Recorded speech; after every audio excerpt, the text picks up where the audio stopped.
बीड जिल्ह्याची ती सकाळ एरवीसारखी शांत होती, पण गावाच्या बाहेर नाल्यात सापडलेल्या एका पेटीने ही शांतता भंग केली।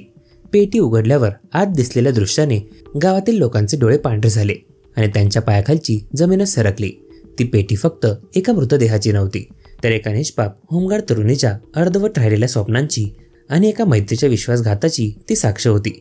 गावातल्या सगळ्यांना वाटत होतं की हा एक अपघात असेल, पण पोलीस तपासात सापडलेल्या एका धाग्याने त्यांच्या सगळ्या कल्पनांना छेद दिला।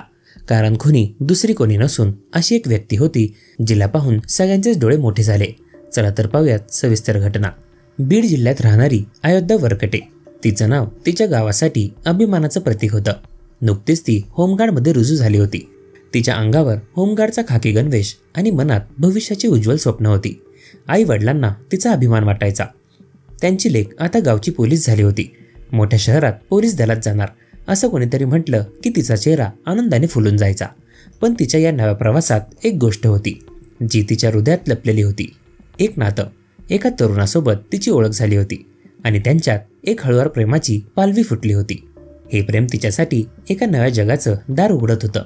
तिला वाटत होतं हे नातं तिच्या स्वप्नांना पंख देईल, पण हेच नातं तिच्या आयुष्याचा शेवट करेल याची तिला पुसटशीही कल्पना नव्हती। अयोध्याच्या आयुष्यात एक दुसरी व्यक्ती होती, वृंदावनी फरताळे। ती केवळ एक मैत्रीण नव्हती, तर तिच्या बालपणापासूनची सोबतीण होती। त्यांच्या मैत्रीचे धागे इतके घट्ट होते की त्या एकमेकींच्या प्रत्येक सुखदुःखाच्या साक्षी होत्या। त्या एकत्र हसल्या होत्या, रडल्या होत्या आणि एकमेकींसोबत मोठी स्वप्न पाहिली होती। त्यांचे गुपित एकमेकींना माहीत होते, पण नियतीला त्यांच्या मैत्रीचा शेवट वेगळ्याच मार्गाने करायचा होता। वृंदावनीच्या आयुष्यातही एक प्रेम होतं। ज्या तरुणावर अयोध्या प्रेम करत होती तोच तरुण वृंदावनीच्याही मनात होता। सुरुवातीला वृंदावनीला काहीच माहीत नव्हतं, पण प्रेम आणि मैत्रीच्या या गुंतागुंतीत हळूहळू एक संशयाचं बीज पेरलं गेलं। कधीतरी फोनवर बोलताना ऐकू येणारा ओळखीचा आवाज, कधीतरी अयोध्याच्या चेहऱ्यावर दिसणारी वेगळी चमक आणि मित्रमंडळींमध्ये कुजबुजणाऱ्या अफवा, या सगळ्या गोष्टींनी वृंदावनीच्या मनात एक वादळ उठवलं।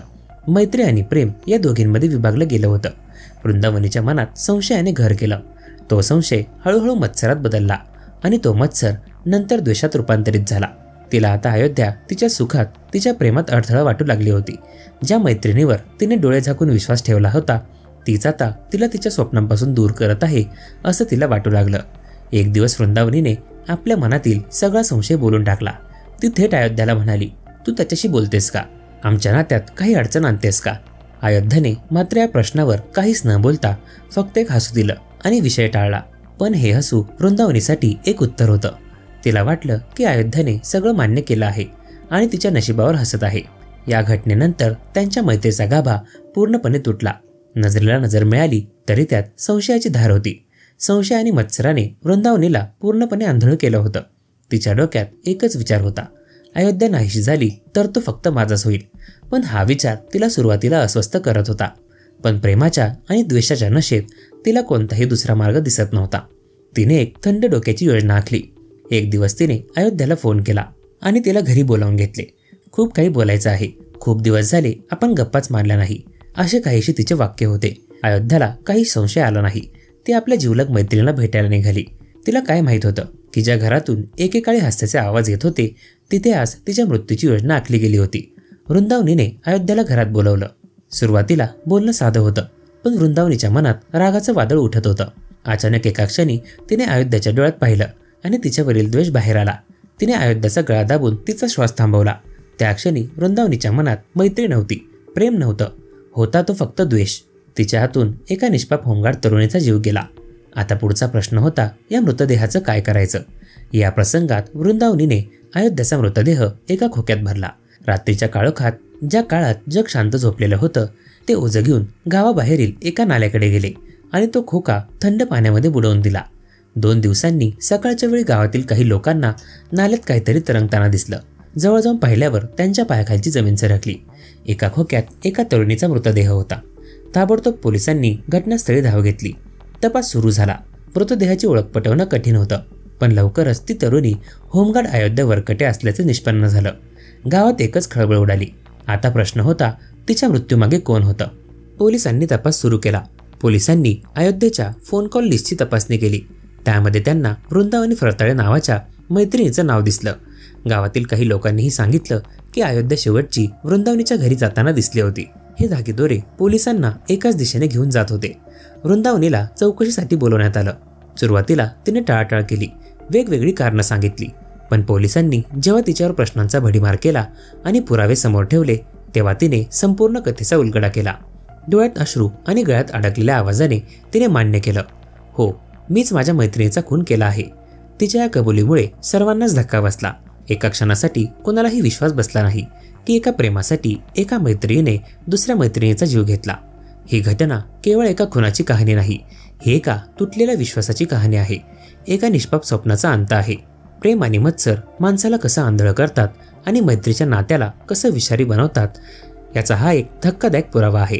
आज बीड जिल्ह्यातील लोक अजूनही या घटनेमुळे सुन्न आहेत. एक होमगार्ड महिलेचं आयुष्य संपलं आणि दुसरी मैत्रीण आयुष्यभर तुरुंगात गेली. अयोध्या आणि वृंदावनी यांच्यातील मैत्री ही बालपणापासूनची होती. त्यांच्या मैत्रीचे मूळ प्रेम, विश्वास आणि आपुलकीवर आधारित होते. पण एका क्षुल्लक कारणामुळे म्हणजेच प्रेमाच्या मत्सरामुळे वृंदावनीने आपल्या सर्वात जवळच्या मैत्रिणीचा घात केला. ही घटना आपल्याला शिकवते की मानवी नातेसंबंध किती नाजूक असतात. जेव्हा मैत्रिणीसारख्या पवित्र नात्यात स्वार्थ, संशय आणि मत्सर शिरतो तेव्हा त्याचा शेवट किती भयंकर असू शकतो. या घटनेतील सर्वात महत्त्वाचा घटक म्हणजे मत्सर. वृंदावनीला अयोध्याची तिच्या प्रियकरासोबतची जवळीक पाहवली नाही. तिच्या मनात संशयाचे बीज रुजले आणि त्याचे रूपांतर मत्सरात झाले. या मत्सराने तिला इतकं आंधळ केले की तिला आपल्या मैत्रिणीचा जीव घेण्यासारखा क्रूर विचारही योग्य वाटू लागला.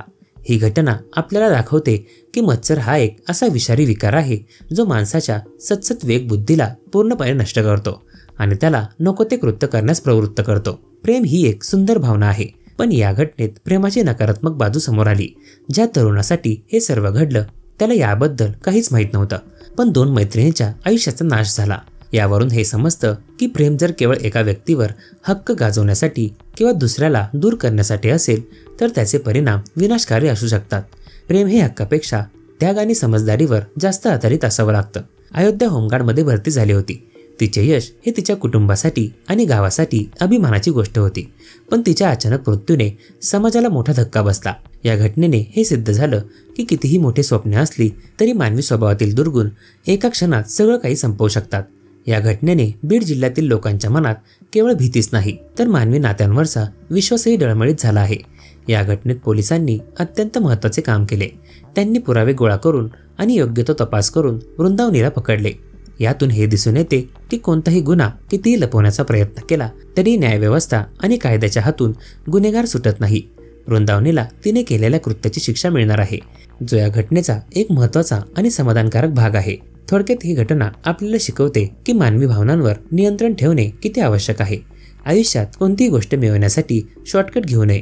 मैत्री, प्रेम आणि अविश्वास ही नाती जपण्यासाठी मोठी किंमत मोजावी लागते, अन्यथा त्याचा शेवट दुःखद आणि विनाशकारी होऊ शकतो. दरम्यान यावर आपल्या काय प्रतिक्रिया आहेत ते कमेंट करून नक्की कळवा.